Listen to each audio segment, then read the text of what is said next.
Friends.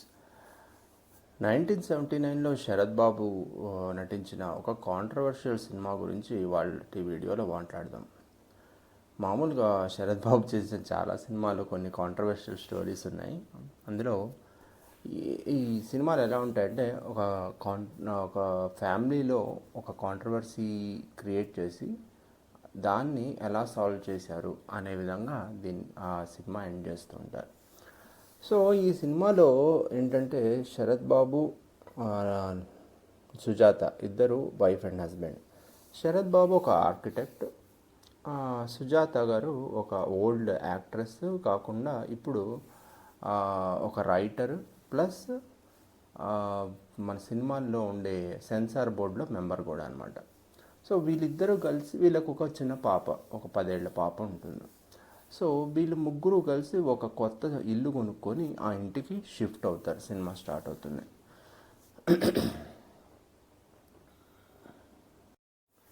ఆ కొత్త ఇంటికి షిఫ్ట్ అవుతారు. ఆ కొత్త ఇంట్లో పక్క ఇంట్లోనే బేబీ అనే ఒక 16-17 ఏళ్ళ అమ్మాయి ఉంటుంది. ఆ అమ్మాయి ఎవరో కాదు, సుజాత. చూడటానికి మెచ్యూర్డ్గా పెద్దగా ఆంటీలాగా ఉన్నా కూడా సినిమాలో ఈమెని ఒక చిన్న పిల్లలాగా పోర్ట్రే చేశారు. మరి ఆ సినిమా చేసే ఏజ్ అప్పటికి సుజాత గారి ఏజ్ అంతా నాకు తెలియదు, కానీ సరే సుజాత గారు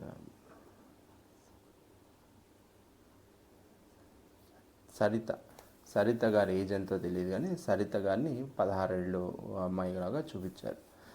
సో వీళ్ళు ఎప్పుడైతే షిఫ్ట్ అవుతూ ఉంటారో అప్పుడే సరిత వాళ్ళ ఇంటి పక్కన పిట్టగోడ మించి కూర్చొని చూస్తూ ఉంటుంది. అప్పటి నుంచి శరత్ బాబు ఆమెని కోతి అని ఏడిపిస్తూ ఉంటాడు. గోడలు ఎక్కుతూ ఉంటుంది, నిచ్చెనలు ఎక్కుతూ ఉంటుంది, చిన్నపిల్లలాగా మాట్లాడుతూ ఉంటుంది అని.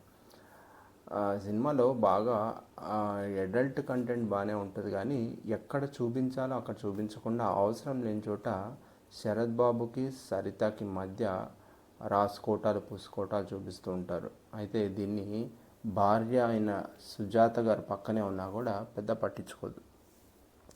సో స్టోరీ విషయానికి వెళ్తే అలా పక్క నుంచి చూస్తూ ఉంటుంది. ఆ తర్వాత ఈ బేబీ అనే అమ్మాయి సరిత వాళ్ళ మదర్ ఎవరు అంటే ఒక ఓల్డ్ యాక్ట్రెస్ అనమాట. ఆ ఓల్డ్ యాక్ట్రెస్ చాలా రోజుల నుంచి సినిమాలు చేస్తూ ఉండదు, ఇంట్లోనే ఉంటూ ఉంటుంది. అయితే వీళ్ళ నాన్నగారు ఎవరు అంటే ఒక పొలిటీషియన్, కానీ పెళ్లి చేసుకోలేదు. సో అలా పెళ్ళి కానీ తల్లితోటి ఉంటూ ఉంటుంది సరిత. సో స్టోరీ అలా నడుస్తూ ఉంటుంది. వీళ్ళ 2 ఫ్యామిలీల మధ్య పరిచయాలు పెరుగుతాయి, రాకపోకలు జరుగుతూ ఉంటాయి. సరితకి శరత్ బాబుకి మధ్య క్లోజ్నెస్ పెరుగుతూ ఉంటుంది. కొన్ని రోజుల తర్వాత అనుకోకుండా సుజాత గారు రాసిన ఒక నవల చూసి ఇది సినిమాగా తీస్తామని ఒక ప్రొడ్యూసర్ వాళ్ళ ఇంటికి వస్తాడు. కానీ నేను ఇది ఇవ్వను, మీరు మార్చేస్తారు స్టోరీ అని చెప్పి వాళ్ళకి నో చెప్పేసి పంపించేస్తే వాళ్ళు ఇంటి బయటకు వచ్చి వీళ్ళ ఇంటి పక్కనే ఉంటున్న ఓల్డ్ హీరోయిన్ అయిన సరిత వాళ్ళ మదర్ని చూస్తారు. ఆమె ఓల్డ్ హీరోయిన్ కదా అని అడిగితే అవును అంటే ఆమె దగ్గరికి వెళ్ళి ఒక సినిమాలో చిన్న తల్లి పాత్ర చేయమని చెప్తారు. ఒక 10-20 ఏళ్ళు అయిపోయిన తర్వాత మళ్ళీ యాక్టింగ్ చేస్తున్న ఆవిడ ఆ పాత్రలు సరిగ్గా చేయలేక నిద్రలోనే ఆ డిప్రెషన్ తోటి నిద్రలోనే చనిపోతుంది. సో కేవలం తల్లితో మాత్రమే ఉంటున్న సరితకి ఇప్పుడు ఎవరు ఉండరు. సో పక్కింట్లో ఉంటున్న శరత్ బాబు, సుజాత ఆమెని దాదాపు అడాప్ట్ చేసుకున్నట్టు, అంటే వాళ్ళ ఇంట్లో సరిత ఇంట్లోనే సరిత ఉంటుంది, కానీ అప్పుడప్పుడు వీళ్ళ ఇంటికి వస్తుంటుంది. వీళ్ళు అడాప్ట్ చేసుకున్నంత బాగా కూతురులాగా చూసుకుంటూ ఉంటారు. ఇక్కడే కాంట్రవర్సీ ఏంటంటే ఒక అడాప్ట్ చేసుకున్న తండ్రి అదే కూతుర్ని గనక అనుభవించి అదే కూతురుతోటి ఒక కూతుర్ని కంటే ఆ రిలేషన్ ఏమంటారు, ఆ రిలేషన్కి ఎంత వ్యాలిడిటీ ఉంటుంది అంటే తండ్రి లాంటి మనిషి ఆ అమ్మాయిని బలాత్కరించడం కాదు, తన ఇష్టంతో ఒక ప్రెగ్నెన్సీ వచ్చేలా చేస్తే ఆ రిలేషన్ని మనం ఏమంటాము? తండ్రి అంటామా, భర్త అంటామా, బాయ్ ఫ్రెండ్ అంటామా, పెళ్లి చేసుకోవాలా చేసుకోవద్దా, ఇలాంటి చాలా క్వశ్చన్స్ వస్తాయి. సో ఇక్కడ వాళ్ళ తల్లి చచ్చిపోతుంది. ఈ అమ్మాయి వస్తూ పోతూ ఉంటుంది. ఈ మధ్యలోనే సుజాత వాళ్ళ తమ్ముడు ఒక అతను ఉంటాడు. ఇతను కూడా సమ్ జాబ్ చేస్తూ ఉంటాడు, సీఏనో అకౌంట్స్లో. సో ఆ వచ్చిన తమ్ముడు సరితను చూసి ఇష్టపడతాడు, అమ్మాయిని పెళ్లి చేసుకోవాలనుకుంటాడు. కానీ వీళ్ళ ఇంట్లో ఇంకా సరితతోటి మాట్లాడరు. ఓకే. కొన్ని రోజుల తర్వాత సుజాత, శరత్ బాబు వైఫ్ అయిన సుజాత ఒకరోజు సెన్సార్ బోర్డులో సినిమాలు చూస్తూ ఉండగా శరత్ బాబుకు యాక్సిడెంట్ అయిందని తెలుసుకొని వచ్చిన సరిత వాళ్ళిద్దరి మధ్య ఒక అన్యూజువల్ కలుస్తారు, శారీరకంగా కలుస్తారు. వీళ్ళిద్దరూ శారీరకంగా కలిసిన తరుణంలోనే సుజాత ఇంటికి వస్తుంది. వీళ్ళిద్దరిని చూసి షాక్ అవుతుంది. కానీ ఆ షాక్ నుంచి వెంటనే తేరుకొని ఏమీ జరగనట్టుగా చాలా నార్మల్గా బిహేవ్ చేస్తుంది. ఓకే, మేబీ ఆమె యాక్సెప్ట్ చేసిందేమో అనుకొని వెళ్ళిన శరత్ బాబుని మాత్రం దూరం పెడుతుంది. ఏంటి అంటే, నేను అది యాక్సెప్ట్ చేశానేమో కానీ నేను కూడా ఆడదాన్ని అని చెప్తుంది. సో అదే రోజు ఒక సినిమాలో ఇలాంటి ఒక క్లైమాక్స్ని వద్దని చెప్తున్న సుజాత వెంటనే ఫోన్ చేసి అంతకంటే దారుణాలు నిజ జీవితంలో కూడా జరుగుతున్నాయి అని చెప్తుంది. అయితే ఇక్కడి నుంచి సుజాతకి వీళ్ళిద్దరిని ఏం చేయాలో అర్థం కాదు. వీళ్ళిద్దరిని వదిలేయాలా, మీరు ఏం చేసుకుంటే చేసుకోండి అని. నేను వీళ్ళిద్దరి నుంచి పక్కకు తప్పుకోవాలా, తన కూతుర్ని తీసుకొని మా నాన్నగారి దగ్గరికి వెళ్ళిపోవాలా, లేకపోతే విడాకులు ఇచ్చేయాలా, లేకపోతే వాళ్ళిద్దరికి పెళ్లి చేయాలా, లేకపోతే ఒక రెండో భార్యగా తీసుకోవాలా. కూతురు అని చెప్పి అందరికీ చెప్పిన తర్వాత రెండో భార్య అని చెప్తే ఏమవుతుంది? ఇవన్నీ ఆలోచిస్తూ ఉండగా తనకు తమ్ముడు గుర్తొస్తాడు. ఆ తమ్ముడిని పిలిచి ఆ సరితని పెళ్లి చేసుకోమంటుంది. ప్రెగ్నెన్సీ వచ్చిందని తెలుస్తుంది.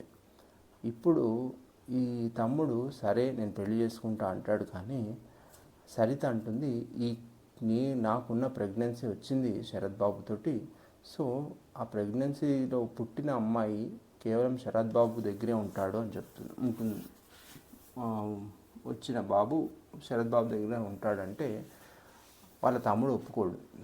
సుజాత తమ్ముడు ఒప్పుకోకుండా, నేను నిన్ను కంప్లీట్గా యాక్సెప్ట్ చేస్తున్నాను, నీకు పుట్టిన బిడ్డతో పాటు నేను యాక్సెప్ట్ చేస్తున్నాను, అది చాలా విశాల హృదయం అంటే దానికి సుజాత, సిగ్గుందా నీకు? ఎవరితోనో కన్నదాన్ని నువ్వు యాక్సెప్ట్ చేస్తా అంటావేంటి, వదిలే అంటే, కాదు అంటే నీకు కావాల్సిన ఆడదాని శరీరమే అన్నమాట అంటే దానికి నొచ్చుకొని అతను అప్పటి నుంచి ఇంకా నేను పెళ్లి చేసుకోను అని చెప్పి వెళ్ళిపోతాడు. ఇప్పుడు ఏం చేయాలా అని ఆలోచిస్తున్న సుజాత ఏం చేయాలని ఆలోచిస్తూ వాళ్ళ నాన్నగారి దగ్గరికి వెళ్ళిపోతుంది. కొన్ని రోజుల తర్వాత సరిత ఆ ఇంట్లోంచి వెళ్ళిపోయి ఎక్కడికో వెళ్ళిపోతుంది. అక్కడ తన ప్రెగ్నెన్సీతోటి పిల్లోడిని కంటుంది, ఒక పాపని కంటుంది. ఎప్పుడో చాలా కాలం తర్వాత సుజాత తమ్ముడు ఒక డాక్టర్, ఆ డాక్టర్ దగ్గరికి వస్తుంది సరిత. అలా వీళ్ళు మళ్ళీ కలుస్తారు. వీళ్ళందరికీ కలిపి సుజాత తమ్ముడికి, శరత్ బాబుకి, సుజాతకి, వాళ్ళ నాన్నగారిని అందరినీ కలిపి ఒక గెట్ టుగెదర్ లాగా లంచ్కి పిలుస్తుంది సరిత. ఆ లంచ్కి పిలిచినప్పుడు వీళ్ళందరూ చేసిన తప్పుల్ని ఎత్తి చూపుతూ సుజాత నుంచి శరత్ బాబుకి, శరత్ బాబు నుంచి సుజాతకి, సుజాత నుంచి వాళ్ళ తమ్ముడికి అందరికీ క్షమాపణ చెప్పించేస్తుంది. అలా మాట్లాడుతూ సరిత ఆ పెద్ద బిల్డింగ్ మీద నుంచి కింద పడి చచ్చిపోతుంది. అంటే నాకు తెలిసి ఈ సినిమా రాసేటప్పుడు ఇంత heavy story line plus controversial topic, దీన్ని ఏం చేయాలో అర్థం కాని ఆ రైటర్ ఈ పాత్రని ముగించేద్దాం అనుకుని సరిత పాత్రని చంపేశాడు. కానీ ఒకవేళ నిజ జీవితంలో కనుక ఈ పాత్ర ఇలాంటి ఒక అమ్మాయి, ఇలాంటి ఒక ఇన్సిడెంట్ జరిగి ఉంటే ఏ అమ్మాయి కూడా చచ్చిపోవాల్సిన అవసరం లేదు. ఒక అనుకోకుండా జరిగిన ఒక ఇన్సిడెంటే అనుకోవచ్చు, లేదా అనుకోని జరిగి కావాలని ఇద్దరికి తెలిసి చేసిన ఈవెంట్లో అయినా సరే ఆ సరిత అనే పాత్ర ఏదైతే ఉందో ఆ పాత్ర తన కూతుర్ని కన్నది. ఇప్పుడు ఎవరితోనూ సంబంధం లేదు. ఒక సింగిల్ పేరెంట్గా బతకటానికి ప్రాబ్లం ఏంటి, వీళ్ళతో సంబంధం లేకుండా ఏదో ఊరిలో బతకటానికి గల ప్రాబ్లం ఏంటి అని చూపించుంటే ఇంకా బాగుండేదేమో అనిపించింది. అదండి ఇవాల్టి స్టోరీలో మనం డిస్కస్ చేసింది. మీకు స్టోరీ ఎలా అనిపించిందో, ఎలా ఎండ్ చేస్తే బాగుండేదో మీరు కామెంట్స్లో తెలియచేయండి. నెక్స్ట్ వీడియోతో మళ్ళీ కలుద్దాం. Signing off, Harish.